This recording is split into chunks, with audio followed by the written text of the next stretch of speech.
Ano ba ang ad site na yan ni Google AdSense? Halika, pag-usapan natin pagkatapos ng ating intro. Let's go!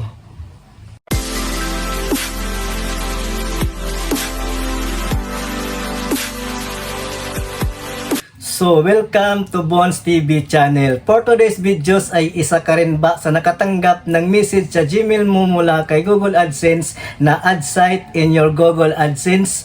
Kung bago ka palang monetize sa YouTube channel mo at nakapag-apply ka na sa YPP o YouTube Partnership Program at na-approve ka doon, ay isa ka rin sa makakatanggap ng message na yan mula kay Google AdSense na ad site in your Google AdSense. Dahil isa rin ako sa nakatanggap ng message na yan nung na-monetize ako dito sa YouTube channel ko.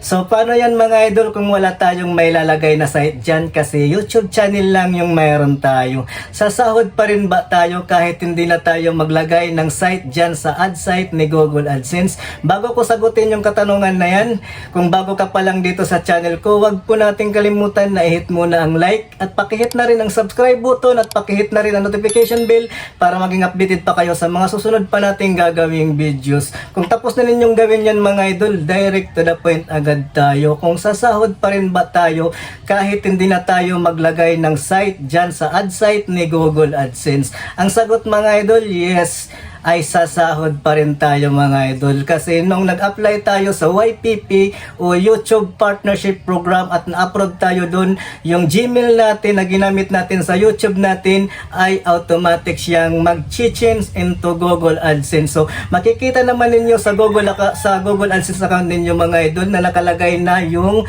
YouTube channel ninyo dun mga idol. So ibig sabihin nakakunik na siya sa Google AdSense, may sarili na siyang site mga idol.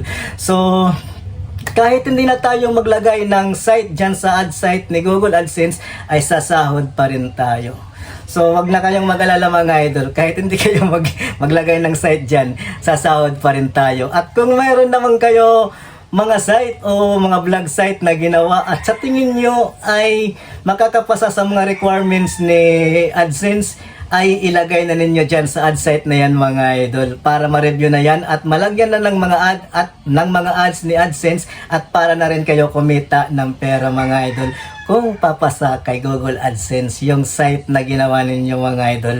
So kung wala naman mga idol, ay wag kayong maggagawa-gawa ng site mga idol para malagyan lang yung ad site na yan mga idol, kasi pag ginawa ninyo mga idol ay hindi na kayo dyan makakalabas mga idol.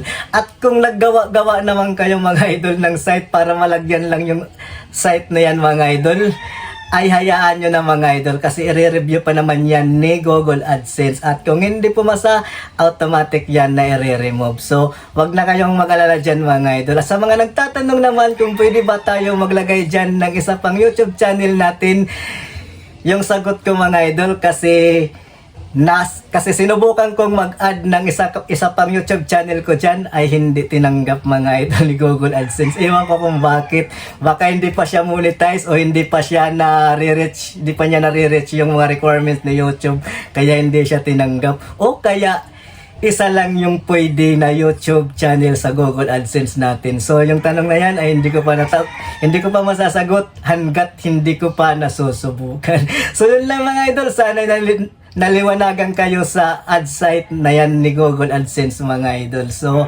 kung wala kayong ad site, wag na kayong maglagay mga idol. So yun lang mga idol, bago tayo magtapos dito sa videos natin for today, ulitin ko sa inyo, kung bago pa lang kayo dito sa channel ko, huwag po natin kalimutan na i-hit muna ang like at pakihit na rin ang subscribe button at pakihit na rin ang notification bell para maging updated pa kayo sa mga susunod pa nating gagawing videos. So yan lang mga idol, maraming salamat.